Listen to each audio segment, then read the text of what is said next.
Estamos de volta com um novo vídeo para falar de Ovídio.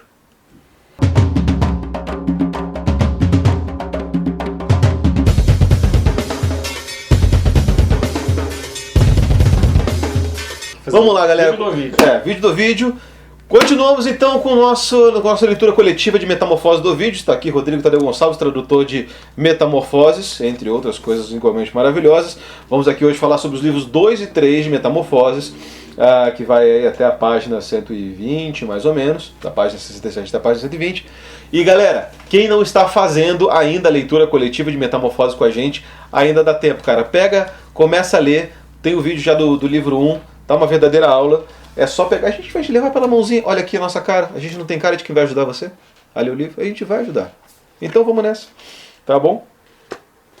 Então vamos lá, Rodrigo, a gente está aqui começando o livro 2, a gente tinha terminado o livro 1 com o Faetonte reclamando para a mãe que um amigo dele falou que ele não é filho de Deus coisa nenhuma, né? Enfim, e ele foi lá e descobre que ele realmente é filho do Sol, né? De Hélio, enfim, também é chamado de Febo aqui, você falou que não é o mesmo Febo que o Apolo, é outro... Né, são charás, o né? que brilha, o que brilha, né? E aí Deus tá ali, né? Aquela cena clássica de pai ausente, fala: filhão, sou eu mesmo, vem cá, diz pra mim o que você quer. Eu falo assim: pai, eu quero dar uma volta na caranga. Eu falo: puta merda, a caranga não, cara, a caranga não, sério mesmo, pô, meu poçante mandei lavar. Ele quer pegar o carro carro do sol. O carro do sol e fogo e dar uma volta com ele, né? E ele não sabendo dirigir direito, porque ele é só um moleque, né? Como vários outros moleques que pegam o carro do pai, sai aí, tipo, fazendo altas barbaridades, quase que bota fogo na terra inteira, porque quando ele voa muito perto da terra as coisas pegam fogo, quando ele voa muito longe as coisas congelam. Né? Então, assim, caos total, até o ponto de que a Terra mesmo está lá deitada e berço esplêndido, se acorda e fala: meu irmão, vamos dar um jeito. Vamos dar um jeito nesse moleque aí que tá complicado, né? Aí o Júpiter tem que jogar um raio nele. Tem que jogar um raio nele, acaba em pleno ar. Acaba o que eu gosto mais nessa história é a parte em que o Hélios, o Febo, fala para ele: pede o que você quiser, que eu sou um deus, eu posso dar o que você quiser. E quando ele fala: eu quero o carro, o cara fala: puta que pariu. Não devia ter falado. Por quê? Porque uma vez que tu falou: não, eu quero isso aqui, eu falei: eu vou dar o que você quiser, tá falado. Não tem como voltar atrás. Tá falado, exatamente. É o que acontece com a Semele no livro 3. E engraçado, né? Porque daí existe aí já nesse livro 2, que acho que vai ter essa tônica que a gente estava falando antes, de um certo pacto moral, né? Que vai punir as pessoas quando x-novam, mas também quando quebram certos pactos. Então eu acho que talvez até o Hélio já estava até antecipando aí a tônica do livro quando ele fala: puta, eu não queria, mas agora que eu prometi, eu tenho que ser fiel à minha palavra. E isso termina com o Faetonte sendo morto por Júpiter, porque não tinha como dar jeito no moleque. E pensando na inversão que acontece do livro 1 pro 2, né, você tem duas narrativas de fim de mundo, basicamente, né, uma com dilúvio e uma com incêndio. E o incêndio que quase destrói o mundo no livro 2 é causado por uma situação muito diferente daquela do livro 1. Né? Tanto que no livro 1 a gente viu que o Júpiter chegou a considerar destruir a Terra com incêndio também, mas ele pensou: não, mas talvez esse troço vai tacar fogo na minha casa, então melhor não. E quando ele decidiu pelo dilúvio, ele percebeu que era mais razoável. Agora, o incêndio que destrói a Terra quase que inteira acontece por uma bobagem, mas é uma bobagem, como você disse, que depende um pouco do juramento do Deus. Deus não pode voltar atrás na palavra que ele fez. O juramento do pacto do Estige. E a gente vai ter então aí vários contos com algum senso de moralidade, né, com relação a isso. E eu acho que a gente estava aqui discutindo sobre o que a gente ia falar sobre o livro 2 e calhou da gente falar sobre a Gralha e o Corvo, né, que é o ponto aqui mais nevrálgico aqui, acho que talvez desse segundo livro, porque ele dá a tônica não só dessa temática moralizante, mas também dessas histórias dentro de histórias que também está dentro do livro 1, né? Quando a gente estava falando das ninfas, filhas de Rio, que são assediadas por deuses ou enfim, semideuses, etc. Aqui a gente tem 3 aves que também pertenciam a deuses, enfim, e as 3 acabam perecendo aí por por cumprir às vezes seu dever, etc. Né? Então a gente tem a coruja, a gralha e o corvo. Né? Essa história é bastante complexa, cheia de meandros. Meandro, inclusive, é o nome de um dos rios que aparecem aqui como personagem no livro, porque ele tem muitas curvas. Mas o resumo da coisa toda é uma transição muito sutil de o pavão antes não tinha cores e não tinha olhos, e agora tem, porque foram os olhos de Argos colocados na cauda do pavão. Então ele mudou de cor, assim como o corvo mudou de cor uma vez, que ele era branco e depois ficou preto, porque aconteceu tal coisa, e aí começa a história. E essa história o corvo era uma ave dedicada ao Apolo. O Apolo estava apaixonado por uma moça chamada Coronis. A Coronis, Sim. A Coronis. Da Tessália. Nascida em Lárissa. Isso. Da onde minha família veio, olha aí a transição. Várias transições. Parente dela, você? Cara, será? Vou traçar minha árvore genealógica até Lárissa e dali para trás. Foroneu. Não é. Mas, enfim. E aí o corvo... o corvo fica responsável, né, amando de Apolo, de cuidar da moça lá para ela ser fiel. E ele descobre que ela é infiel e vai contar pro Apolo. Enquanto ele está indo contar pro Apolo, chega a gralha e fala para ele, não vai contar não. Não vai contar que você vai se ferrar, porque eu já contei e já me ferrei. Exatamente. E ela conta a história dela. E a história dela envolve várias outras subhistórias, mas o resumo do negócio, ela era a ave dedicada a Minerva, que é a Palas Atena, a deusa da guerra e do conhecimento, deusa virgem, que nasceu toda armada de dentro da cabeça do pai, não tem mãe, o pai Zeus, o Júpiter. Ela tinha também ficado responsável por vigiar as 3 filhas do Cécropes, que é um dos fundadores de Atenas, a Pandroso, a Glauro e Erce, são 3 irmãs que aparecem aqui no livro 2, porque elas tinham recebido uma caixinha que elas não podiam olhar dentro, e a caixinha tinha um bebê, um erictônio e uma serpente. E uma delas, a Glauro, abre a caixa porque ela está muito curiosa, é uma narrativa enfim, Pandora, né?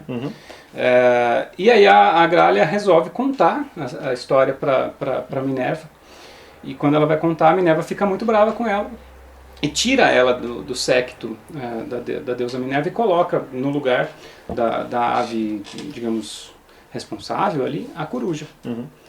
E aí ela fala, veja se a coruja merece mais do que eu, né? Porque a coruja era, na verdade, também uma mulher, ela chamava Nictímene, e ela tinha, enfim, cometido incesto com o próprio pai, e por isso ela foi transformada em coruja, ela virou coruja e ela continua com vergonha do que ela fez, por isso ela se esconde à noite. Ela vira uma ave noturna, exatamente. E aí, essa história toda, ela tem todas essas passagens para Gralha falar finalmente que ela virou uma gralha, por intervenção da Minerva também, porque num dado momento, quando ela também era uma figura de ninfa, humana, mortal, enfim, não mortal, mas uma mulher, ela foi perseguida pelo deus Netuno, que também é um dos mais tenebrosos aqui do poema, está sempre fazendo alguma merda, e ela estava andando na praia um dia e o deus Netuno viu e achou linda e resolveu estuprar, e quando estava quase lá, ela pediu ajuda para os deuses, e a Minerva a ajudou, porque ela, deusa virgem, viu uma mulher virgem em apuros, e a transformou em ave, como dádiva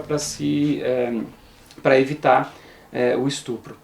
Então, essa história, com várias histórias, uma dentro da outra, ela encerra toda a história para falar assim, e por isso ela me transformou em gralha, e eu passei a ser a sua ave, até o momento em que eu narrei uma coisa que aconteceu, enfim, eu tentei ajudar essa deusa, e por tentar ajudar e fazer essa delação, eu fui tirada da sua tutela, e a coruja foi colocada no meu lugar. O corvo ouve tudo isso e fala, beleza, não tô nem aí, vou lá contar. Foda-se, vou lá.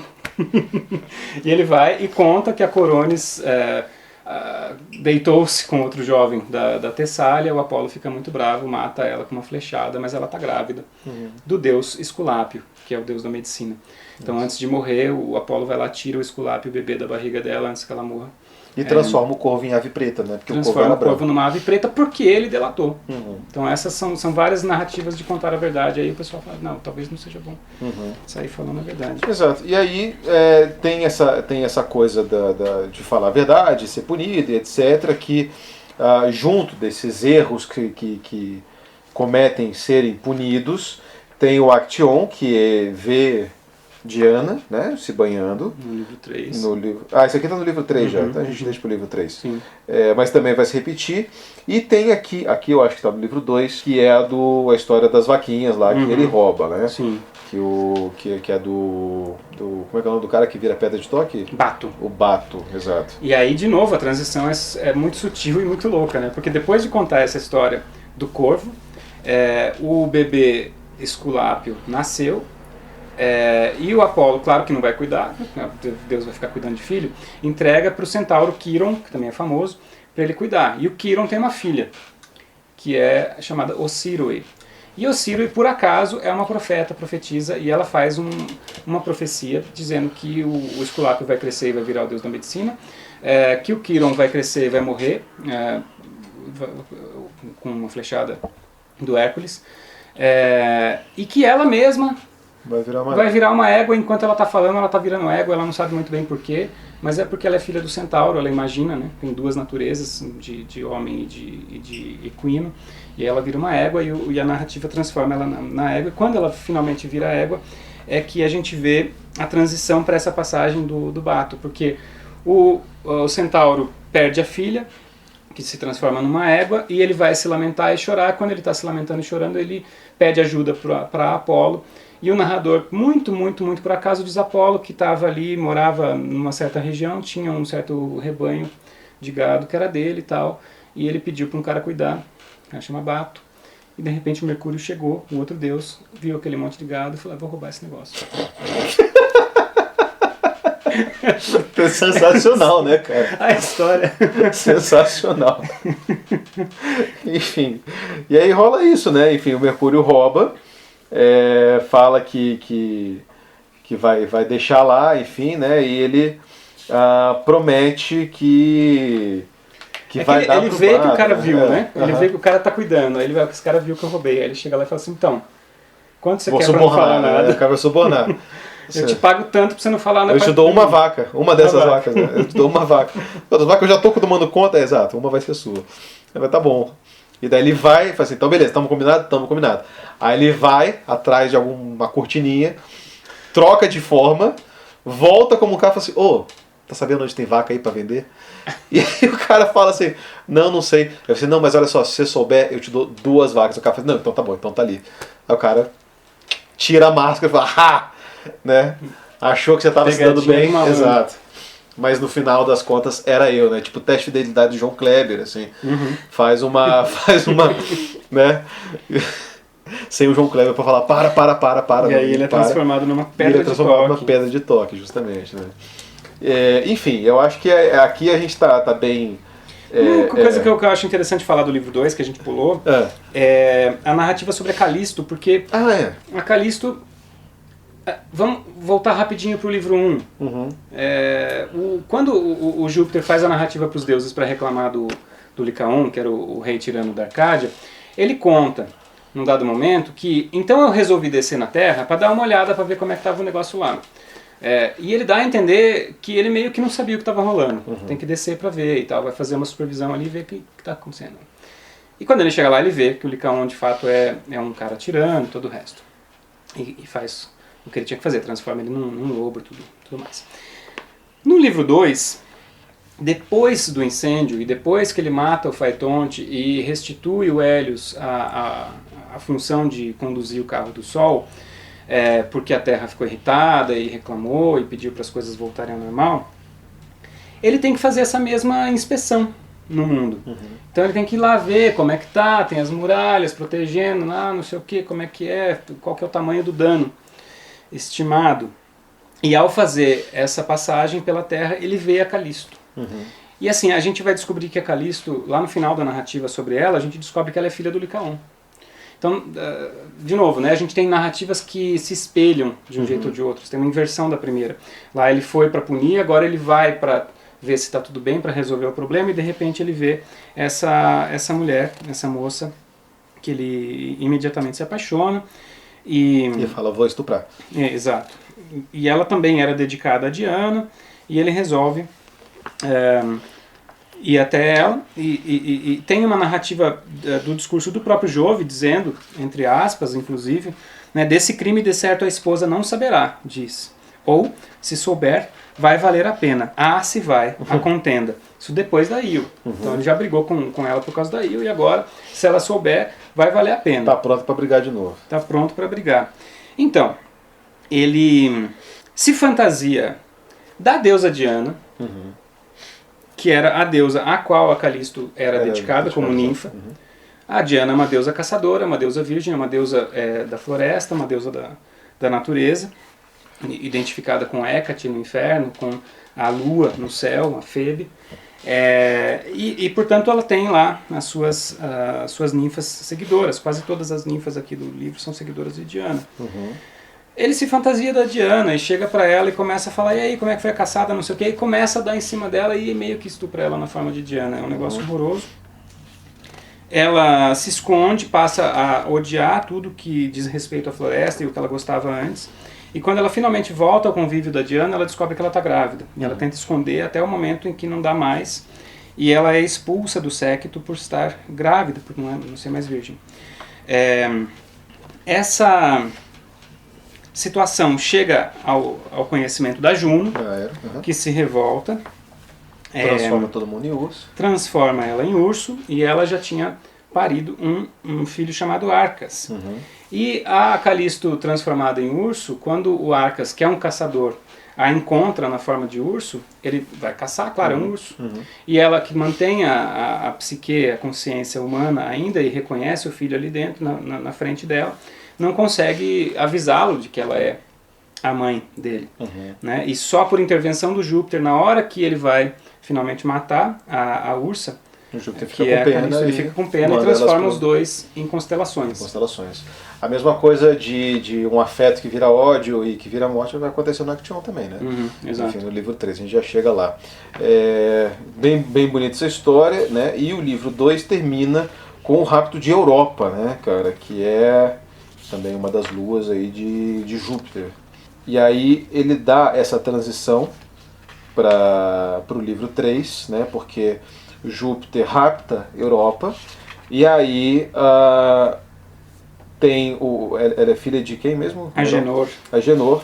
E aí o Cadmo, que é irmão da Europa, né? É um dos irmãos, né? O Agenor fala para todo mundo assim, vai procurar tua irmã, e se não achar nem precisa voltar para casa. E ele vai e dá origem, no meio do processo, a Tebas, né? Vamos lembrar duas coisas, né? Que invertendo também a narrativa da Io, em que ela foi transformada em vaca pelo Júpiter para esconder a Juno. Agora é o Júpiter que se transforma em boi para seduzir a Europa, e ela monta naquele boi muito dócil e fofinho, e que ela começa a brincar com ele e tal, e ela sobe nele, e de repente ele vaza. Ele pega o mar e vai embora, e leva ela embora. E por isso que ninguém sabe onde ela está. E eles estão aqui na Fenícia. Então tem um mito de fundação mesmo. O nome dela é Europa. Isso está lá na arte de Amado Ovid, fala assim, se você gosta de uma gatinha, tenta usar um boi ou tenta usar uma vaca. Geralmente elas gostam disso. A gente está um pouco acostumado com bois e vacas. Mas tem uma narrativa de transferência mesmo de poder aí de uma coisa Oriente e Ocidente, porque Tebas vai ser uma cidade extremamente importante em todos os ciclos mitológicos antigos, né? E a fundação de Tebas decorre dessa abdução da Europa. Ela é levada pelo Júpiter de Tiro, uma cidade na Fenícia, enfim, Oriente Próximo, Pérsia, até essa região na Grécia, onde ele vai acabar fundando Tebas por conta dessa caça, né? O Cadmo, irmão da Europa, vai até lá para procurar a irmã. E é lá que ele mata a serpente, e lá que ele vai semear esses dentes da serpente e começar o livro 3. O livro 3 começa justamente com isso, né? Ele recebe uma profecia, como que é? Ela fala isso, ele mata e fala assim, olha, você vai até onde você não conseguir mais, né? Uma coisa assim? Você vai até onde você não aguentar mais andar. E onde tiver uma vaca, você para. E lá você vai criar o povo Beócio, que o nome é de boi, né? Do boi. O povo do boi. O povo do boi de Tebas. E aí, então, o livro 3, uma série, então, de historinhas tebanas, né? Aqui, o Cadmo, então, ele vira, né? Enfim, o rei de Tebas. Depois, né? Sabe, se tem Tem uma belíssima cena de luta dele com a serpente gigante, que é digna de filme. Vamos achar aqui. Que ele tem que matar essa serpente para semear os dentes dela, que é a serpente de Marte, que está no verso 32. Tá aqui. Quando ele chega ali numa selva, tem uma serpente de Marte que vivia lá com uma crista dourada, brilham de fogo os olhos e o corpo se enche em veneno, vibram 3 línguas e ostenta tríplice fila de dentes. E é lá então que no 41, ela retorce os anéis escamosos em voltas volúveis e se insinua avançando com um salto em arcos imensos. Já nos leves ares, mais da metade do corpo olha todo o bosque. Esse tanto de corpo é tão grande quanto, se olhares inteira, a serpente que as ursas separa. Sem demora, aos fenícios, que estavam junto com Cadmo, quer preparassem as lanças ou a fuga, ou mesmo talvez de pavor impedidos, busca. Uns com mordidas, outros com fortes abraços, uns assassina com sopro funesto do podre veneno. Enfim, sai matando todo mundo. E é aí que Cadmo tem que lutar contra ela, e a luta é muito, muito gráfica, é muito, muito bonita mesmo. Muito legal. E aí ele fica aqui, caminha e dá origem a Tebas, vira lá um rei próspero, enfim. Mas a linhagem dele tá toda fodida, né? Porque assim, todo mundo aqui que é filho e neto dele tá bem mal na fita. Inclusive por conta da Europa, né? Por conta da Europa, né? Inclusive o Actaeon, que é esse cara, que é o neto dele, né? Você falou, né? Sim. E o Actaeon, ele vê a Diana se banhando, né? Fica... que não é um... Né? Ele comete um erro, né? Assim, a Diana é toda recatada, enfim. E transforma ele em cervo. E ele volta para casa e os cães dele veem o cervo e avançam nele, e ele não consegue dizer para os cães, que são mais ou menos como Arcas e Calisto também não conseguiram se comunicar. Ele está no meio de uma caçada, né? Ele tem, sei lá quantos, 100 cachorros lá que estão com ele, todos eles com nome. Nossa, ele fica falando todos os nomes dos cachorros aqui. O primeiro que morde ele chama Melanquete. Melanquete. Nome lindo de cachorro. Cara, realmente, cara. Tá difícil. Mas olha só, o começo da narrativa do Actaeon, que me chama a atenção... Melampo, Melanquete, Icnóbates, vários nomes muito legais de cachorro. Aí, Nebrófono. Você é um nome de cachorro, cara. Tem vários nomes. O nome de cachorro é paçoca, belinha. Mas é que em grego esses nomes aí querem dizer paçoca. Ah, tá. Então tá bom. Então pode. Eu acho interessante pensar que assim, a narrativa do Actaeon é a primeira narrativa de Tebas depois da fundação da cidade. O Cadmo mata a serpente, semeia os dentes dela, que foi isso que a deusa mandou ele fazer. Dos dentes nascem um monte de homens nascidos da terra, que são autóctones. Eles lutam entre si, se matam todos, sobram só 5. Um deles é o Equion, que vai casar com uma das filhas do Cadmo, que é a Agave, que é a mãe do Penteu. É a mãe do Penteu, justamente. Então o Penteu é filho de um desses dentes aí da terra. E aqui a narrativa vai passar por esses infortúnios todos ligados ao Cadmo, e o narrador vai tentar justificar, né, o destino terrível da família do Cadmo, dizendo que as causas foram muitas, mas basicamente foi a Europa, né, porque Júpiter levou e abduziu a Europa, e Juno ficou muito revoltada. Então, mas a primeira causa de luto depois disso, diz o verso 140, entre tantas coisas felizes, Cadmo foi o neto com chifres estranhos à fronte, e vós também, ó cães saciados no sangue do dono. Mas, se considerares bem, a culpa é dos fados. Não acharás um crime. Que crime num erro haveria? Então o crime do Actaeon não foi um crime, ele errou, ele estava andando pela floresta e ele viu, sem querer, a Diana nua tomando banho. Por quê? Essa narrativa aparece para contrapor o finalzinho da narrativa de fundação da cidade, porque lá quando o Cadmo finalmente triunfa, ele se casa com Harmonia, que é filha de Vênus e Marte, o nome da mulher dele é Harmonia. E ele fica feliz no exílio, então ele é um exilado que funda uma cidade, é próspero, tem uma prole maravilhosa, com muitos filhos e filhos, e aí o narrador fala, mas é melhor, na verdade, sempre esperar o último dia. Ninguém nunca deve ser julgado feliz sem ter as últimas honras. Isso aqui é basicamente o final de todas as tragédias gregas. O cara falando assim, você achava que você estava bem, achava que estava massa, mas você não esperou. Você tem que esperar, você só pode ser considerado afortunado ou feliz depois que você morrer. Porque até lá pode acontecer uma desgraça. E mesmo depois que você morre, você precisa velar o corpo, que é a história lá do Antígona, né? Exato. Que ele precisa então, esperar. Para mostrar como essa felicidade do Cadmo é incompleta, porque o tempo ainda não chegou, ele vai contar uma história do neto, que é o Actaeon. E essa história é uma história de um erro, não de um crime, porque se em outras versões do mito o Actaeon foi voluntariamente atrás da deusa, porque ele ficou curioso e queria ver a deusa tomando banho. Aqui ele simplesmente esbarra num lugar, ele está andando lá pelo meio da selva e por acaso ela está lá. E a passagem em que isso acontece, ela está tomando um banho, rodeada por um monte de ninfas, todas as ninfas estão em volta dela, fazendo tudo por ela, ela não faz absolutamente nada. A passagem no verso 165 é assim: tendo ali chegado, Acteon entregou, a Diana, entregou a uma das ninfas sua escudeira, a lança, a aljava e o arco estendido. Então ela já vai entregando as coisas. Outra sustenta nos braços as roupas que a deusa despia. 2 outras descalçam-lhe os pés. Mais sábia do que elas, croca-lhe Ismênia, os cabelos soltos que caem nos ombros, liga num nó, embora os seus mantivesse em cuidados. Então, a imagem que a gente tem aqui é de uma figura que não mexe uma palha para fazer nada. Tá todo mundo fazendo tudo para ela. E a figura que está cuidando do cabelo dela, ela mesma tem os cabelos desfeitos.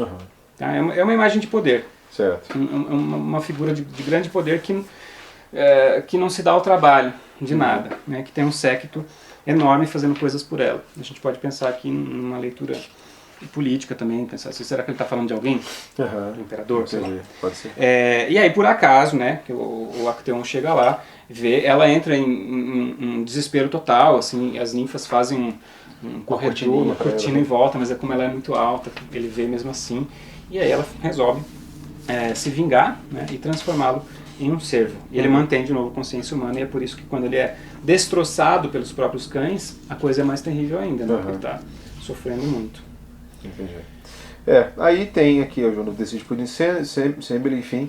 E aí a gente pode deixar essa história para poder falar do velho Tiresias que aparece aqui de repente, olha só. Sim. Né? O Tiresias, que é o cara que dá o vaticínio do Édipo, né? A profecia dele.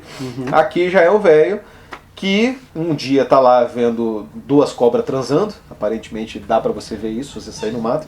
Eu mesmo nunca vi, nunca tive essa sorte. E ele vai lá com um pedaço de... anda mais no mato.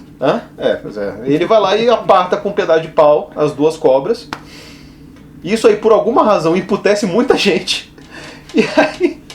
E aí, como punição, ele é transformado em mulher por 7 anos. E no 8º ano ele volta a ser homem, né? Quer dizer... Ele vê as mesmas cobras na mesma Ele vê as mesmas cobras e fala assim, bom, já fiz a merda mesmo, vou apartar de novo. Daí ele aparta e vira um homem de repente. E aí, calhou de Júpiter estar conversando com Juno e falando, olha só, o seu prazer é muito melhor, ser mulher é muito melhor do que homem, não sei o quê. E não sei se exatamente se a Juno está falando que não, mas enfim, ele está falando que não. E aí eles resolvem perguntar pro Tiresias, porque o Tiresias foi homem e foi mulher, né? Assim como Afrodite foi, enfim.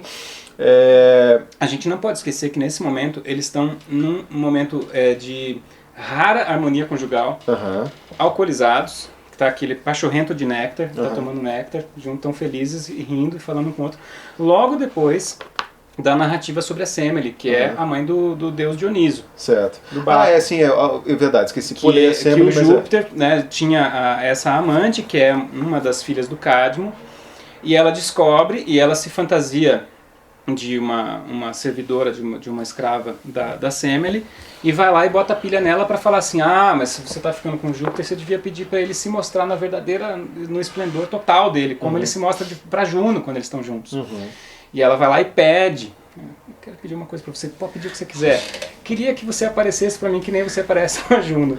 Daí quando ela tá terminando de falar, ele fala, puta que pariu, igualzinho o Padre Faetonte, exatamente. Ele fala, não posso fazer isso, mas agora eu já falei que eu vou fazer qualquer coisa, então eu faço. Daí quando ele aparece, ela queima. Ela queima. Né, porque ele é raio. Ele é raio, exatamente. E aí quando ela queima, ela tá grávida e ele tira o bebê da barriga e coloca na coxa para ter uma segunda gestação. Uma segunda gestação. Por isso ele tem todos esses nomes. O Baco tem Duplo nascido, bimadre, etc. Bota um monte de nome. Tem uma hora que listam todos os nomes dele ali. O que é muito doido, porque a Juno está profundamente irritada, como sempre, porque ele acabou de fazer mais uma das dele, e dessa vez foi pior, porque ele gerou um deus que é muito poderoso, que é o Dioniso. E aí a narrativa corta para esse momento assim de tranquilidade. Eles estão bem. Felicidade. Só que aí chega o Tiresias e eles estão lá perguntando e falam assim, e aí Tiresias, você gostou mais de ser homem ou ser mulher? E o Tiresias fala, gostei mais de ser mulher. A Juno fica putíssima, não porque ela é mulher, mas porque ela foi contrariada por esse cara. Ela fala assim, Porque ela falou que não, né? E ele falou que sim. Ele falou que sim. E ela deixa ele cego. Deixa ele cego, mas deixa ele também com a capacidade de ver o futuro. Júpiter, né? Ele dá a capacidade de Júpiter ver o futuro. Exatamente, dá a capacidade de Como ver o prêmio de futuro. consolação. E aí de novo, né, assim, condenou os olhos daquele à noite perpétua. Né? Mas o onipotente Pai, Deus nenhum é capaz de desfazer o que o outro fizera, em troca das luzes deu-lhe o saber o futuro e com a honra o alívio da pena. É muito interessante, porque os dois chamaram o Tiresias como juiz para resolver uma contenda completamente trivial para eles. Eles estavam ali no momento tomando néctar. E porque ele tinha de fato as duas experiências. E ele era o juiz mais adequado para dar essa sentença. E quando ele dá a sentença adequada, ele é punido por isso. É muito pouco razoável. Mas ele ganha, como prêmio de consolação, ser o maior vidente, né? O maior profeta da mitologia. Isso é aquelas coisas assim, né? Como é que é aquelas coisas que os moleques da quinta série perguntam, se prefere 5 centímetros de pau, não sei o que, daí você fica tendo que escolher essas coisas, prefere ficar cego e ver o futuro, ou não fazer nada disso, né? Enfim, acaba que acontece isso com ele. E aí corta para a história de Eco e Narciso, que também é lindíssima, né? Super alegórica, super investigada pela psicanálise até hoje, puta, enfim, toda aquela coisa, mas essa enfim. é uma das mais famosas do livro todo, né? Acho que a gente nem precisa falar muito dela, porque ela é muito bonita e muito potente. Mais uma vez, eu acho legal pensar que os dois morrem ou se metamorfoseiam em cenas de definhamento pelo amor. A Eco, porque ela está apaixonada pelo Narciso e não é correspondida, e daí ela sofre tanto que ela vira osso e voz. E ele depois se apaixona por ele mesmo, culpa de uma maldição que ele recebe de um dos jovens que ele tinha desprezado. E ele fica tão louco por aquilo tudo que ele não consegue ter o que ele quer, porque é impossível, porque é ele mesmo. E ele definha. Agora, o que é legal sobre esse mito, só falando, é que assim, a tragédia ela só acontece por causa de Eco, né? Porque ele está ouvindo Eco. Então, quando ele vê o reflexo, ele fala, não, é essa pessoa aqui que está falando comigo, né? Quer dizer, não, mas não é, não. A Eco aparece antes. É que tem dois momentos narrativos aqui que são assim. Primeiro, a Eco já falava só coisa repetida, porque ela foi punida por Juno. Depois ela se apaixona por ele e ela vai atrás, mas ele não dá bola. Ah, tá. Eu achei que ele não dá bola, achei que ele não estava tipo ouvindo, assim. Não. Então tá. Primeiro, e daí ela definha de amor e vira só voz. E aí ele recebe a maldição desse outro rapaz que ele não corresponde. E por conta dessa maldição ele se apaixona pela imagem que ele vê na água. Depois ela aparece quando ele está sofrendo no final. Tá, e aí se lamenta junto com ele e dá o último adeus junto com ele. Perfeito. Então se ela vira só a voz, ele é só a imagem. Tem uma coisa muito potente aqui acontecendo na narrativa desses dois mitos. Entendi. Bom, e aí então depois desse mito do Narciso ser transformado em flor, aquela coisa toda que vocês já conhecem, volta então, né, Baco, no mundo tebano. Né, no mundo tebano, e aí a profecia de Tiresias sobre o destino de Penteu, né, que é esse cara, que como é que era, de novo tem que lembrar. Ele é filho de Agave. Filho de Agave. Neto de Cadmo. Filho de Agave com Equion, que é um dos gerados pelos dentes do dragão. Que é aí que a gente vai conhecer todo o poder de Baco, né, em fazer acontecer, caso ele sabe queira. O que tem nessa narrativa aqui? É um resumo do enredo das Bacantes do Eurípides. Perfeito. Que é basicamente igual, tudo que acontece aqui é mais ou menos a mesma coisa, só que ele conta de outro jeito, porque ele insere um personagem novo que é o Acetes. O Acetes, tá. E aí ele conta a história desse Acetes, né, que é esse pirata que... não sei se é um pirata ou um marinheiro. Não, é uma figura muito interessante, porque quando ele conta dele mesmo, ele é uma das poucas pessoas no poema que tem uma origem humilde. Ele diz, meu pai era plebeu, meu pai era pescador, eu não recebi nada, não sou herdeiro, não tenho nada. Eu aprendi a pescar com ele, meu pai não tinha absolutamente nada, ele só sabia pescar, a gente tinha a água. E aí, quando ele morreu, eu continuei pescando, mas eu resolvi empreender e virei um navegador. Então, eu naveguei para mais longe para poder pescar mais. E quando ele vai para a narrativa real que está acontecendo ali, quando ele conta que ele encontrou o Baco, ele já tem o próprio navio com todo um conjunto de marujos que ele é o comandante, ele é o capitão. Exato. Então, é um cara que deu certo e veio do nada. Tem pelo menos duas personagens no poema que são assim, é ele e a Aracne. Então, perfeito, né? O Penteu está aqui. Mandaram caçar Baco, né? Porque o Tiresias deu a profecia, falando que ele ia ser arruinado, etc.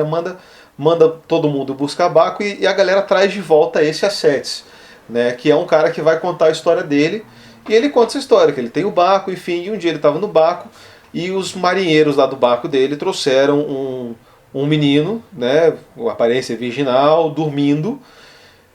E aí ele olhou e falou, pô, esse moleque é meio Deus aí, né? Tem uma coisa... Você olha e você não sabe se é homem ou Deus. Tem uma coisa meio esquisita, mas assim, tem alguma coisa. Ele fala assim, não sei que nome é, mas tem nome, né? Ele fala alguma coisa assim. E a molecada lá fala, não, tô de boa, não sei o quê. E ele fala assim, pra onde você quer ir? Ele fala, eu quero ir pra Naxos, né? Ele fala assim, eu quero ir pra Naxos. Ele fala, não, tá bom, a gente vai te levar lá. Na volta a gente te leva. E daí fica lá perambulando, não leva o moleque pra coisa nenhuma. Quando ele percebe que ele não vai ser levado, ele se revela a Deus. E aí é dedo no cu e gritaria naquele barco inteiro, assim, né? Porque daí começa a nascer cacho de uva na vela e umas serpentes, todo mundo vira golfinho. Cara, assim, só loucura, né, cara? A parada é realmente... Mas você não acha que é terrível? Porque o subtexto é o seguinte, eles capturaram esse menino, escravo, e mesmo depois do Acétis, que é o comandante, fala, não, esse é meu protegido, a gente vai levar ele para casa, porque ele pediu para ir para Naxos, a gente vai levar. Os caras fazem um motim, falam, não, a gente vai fazer o que a gente quiser com ele. E o subtexto eles vão fazer o que com esse menino? O tipo de violência a gente não está vendo aqui, mas eles estão claramente falando, é nosso, a gente vai fazer o que a gente quiser. É bem terrível. Mas o menino é o deus Dioniso. É o deus Dioniso e vê que só o Acétis está defendendo ele, né?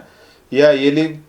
Enfim, acontece essa coisa toda, ele leva ele de volta lá pra acho que é Naxos mesmo que ele vai, e aprende, né, os cultos, enfim, aquela coisa toda. E no momento da narrativa, o Acétis é colocado nesse ponto em que ele é preso pelo Penteu e pelos guardas do Penteu, por ser um adorador de Baco, de Dioniso, né, que está levando os ritos dionisíacos para Tebas, e ele é identificado como alguém que tem que ser parado. Mas quando ele está preso, a prisão se desfaz automaticamente, sozinha, né? As barras quebram e tal, e ele sai milagrosamente porque ele está sendo levado para o Baco. No Eurípides, quem faz isso na peça, o papel do Acétis na peça, é o próprio Dioniso fantasiado de um sacerdote dele mesmo. Então se o Acétis nas Metamorfoses é o sacerdote de Dioniso que está falando por ele, na peça o Deus aparece fingindo que ele é o sacerdote, fingindo que ele é o Deus. E tem toda uma coisa muito doida acontecendo. O Ovídio alterou um pouco o mito, mas o fundo do mito é o mesmo. Porque daí quando o Penteu, que é a figura ilegítima do rei tirano, que não aceita a chegada desse novo culto em Tebas. E veja que o Dioniso, na verdade, é filho de Semele, portanto, primo do Penteu. Tá? Que é filho da Agave, uma das 4 filhas do Cádmo. E aí a Semele já morreu, então sobraram 3. E quando o Penteu se revolta com os ritos báquicos, ele também fica muito curioso, e ele resolve subir até a montanha para ver como é que era o rito das bacantes. É lá que ele é estraçalhado, despedaçado, e os pedaços dele são jogados. Uma cena super gráfica também, assim, quase fiquei com pena desse cara nessa hora, assim, porque realmente quase, né? É muito triste, cara. É muito gore, a tia né? arranca um braço, a outra tia arranca outro braço, a mãe arranca a cabeça e elas ficam jogando uma pra outra. Porra, a parada é muito... Desculpa pelo spoiler aí. É muito grotesco, mas é assim, é barra pesadíssima a parada, né? Enfim, então assim, termina o livro 3 com essa cena, porra, completamente gore, né? Completamente holocausto canibal, enfim. E ele todo, né? Uma pequena tebaida. O Ovídio está fazendo o quê? Está pegando mitos que todo mundo conhece sobre Tebas, que são muitos e são muito ricos e muito populares no mundo antigo. Aparece nas tragédias gregas, aparece no Hesíodo, aparece no Homero. Todo mundo conhecia essas coisas. E ele está fazendo a versão dele, é um mashup, assim, tipo, como é que eu vou fazer? Vou começar com Cádmo fundando a cidade, vou passar pelos highlights ali da Semele, do Acteon, do Tiresias, e vou acabar com a minha própria versão das Bacantes, que é tipo refazer uma das maiores tragédias áticas do século V a.C., do Eurípides, e colocar ela numa forma narrativa mais curta, e encerrar o livro 3. Eu acho isso absolutamente genial, né, como ele faz a coisa toda aqui. Perfeito. Bom, e com isso a gente conclui então a leitura do livro 3. Continuaremos no próximo vídeo com livros 4 e 5. E por enquanto se inscrevam no canal, ajuda a gente lá no Catarse, comenta o que vocês quiserem. Comecem a ler o livro, galera, ainda dá tempo. Leiam Metamorfose do Vídeo, estamos aqui para comentários com vocês. Beleza? E é de graça, aproveita. Um abraço e tchau. Let's